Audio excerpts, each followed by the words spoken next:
Bagi yang nggak ngerti mobil, sini aku kasih tahu cara membeli mobil dengan budget segimana sih gitu kan, budgetnya harus segimana gitu. Nah, kalau aku mobil pribadiku sendiri itu budgetnya itu 3.600 waktu tahun 2000, sekarang 2023 kalau nggak salah ya, itu kan setahun ya.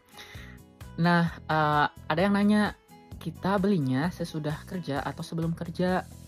Sebenarnya bagusnya sebelum kerja, tapi kan pada saat teman-teman nyampe sini kan nggak mungkin duitnya dipakai buat beli mobil dulu kan, kalau bekalnya kurang gitu kan, kayak misalnya 20 juta, 30 juta itu kurang gitu. Bagaimana kita bisa hidup dengan membeli mobil dulu, terus bayar kosan dan lainnya, bayar makan dan lainnya, itu kan bakal ngepres banget. Ya aku saranin cari tabungan dulu, terus setelah kerja untuk kayak 3 bulan atau 4 bulan di satu company yang kamu konsisten, nanti itu kamu mulai tuh saving gitu kan, dari 3 bulan itu pastilah ada kalau misalnya kita nggak boros, nggak upgrade HP, nggak jalan-jalan sana sini, pokoknya ngepres saving tenaga kita dan pikiran kita untuk fokus kerja aja dulu gitu kan. Nantilah pokoknya liburan atau upgrade HP yang kita mau, atau misalnya upgrade sepatu yang kita mau, atau apapun itu hedonis nanti gitu.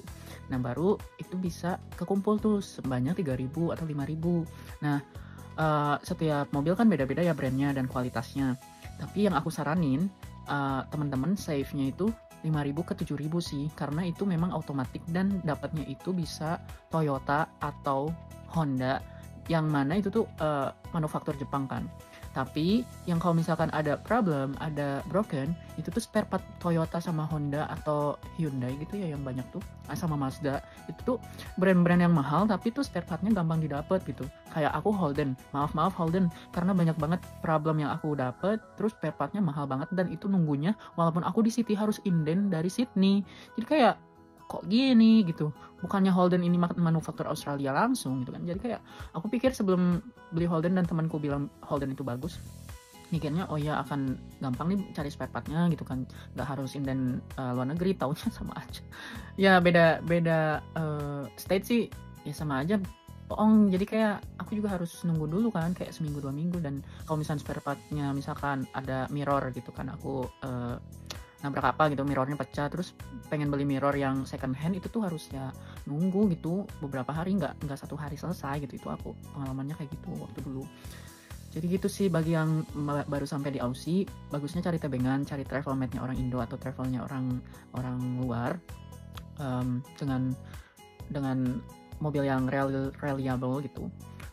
Terus saving buat beli mobil gitu, karena 1 minggu tuh biasanya ya kalau kita udah punya company yang bagus, luck yang bagus, itu 1 minggu bisa kerja 5 hari, kerja 6 hari, 38 jam, kita bisa dapat 1.000 sampai 900 doang gitu. 1.000 atau 900 dolar itu kan misal ya biaya hidup kita ngepres banget tuh 4 juta gitu kan, atau 5 juta lah gitu kalau di Sydney atau di Sydney suburb, Sydney Sider. Itu masih bisa 400 lagi kan kita dapat di rekening. Nah itu tuh ya saving itu. Kalau misalkan ada tanggungan di Indonesia ya susah sih, cuman bilang aja ke ortu kalau aku tuh pengen beli mobil, karena mobil di sini tuh esensial banget. Kalau kita nggak ada mobil ya udah, si employer kan jadi nolak kita karena kita nggak fleksibel lah intinya.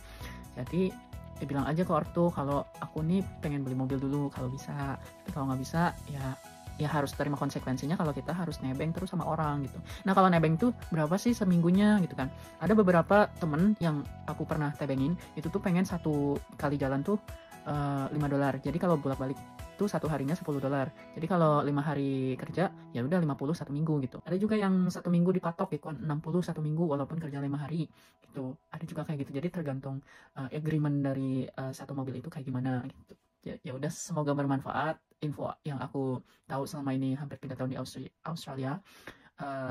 Tetap komen, tetap DM aku, tanya-tanya aku sebisamu, karena bagaimanapun juga aku suka membagikan apa yang aku tahu. Kalau salah ya udah, itu yang aku alamin gitu. Kalau enggak serak sama teman-teman ya berbeda gitu pengalamannya. So itulah info dari aku, dan jangan lupa follow yang kalau belum follow, komen juga, terus subscribe aku di YouTube, aku ada di bio. Terima kasih.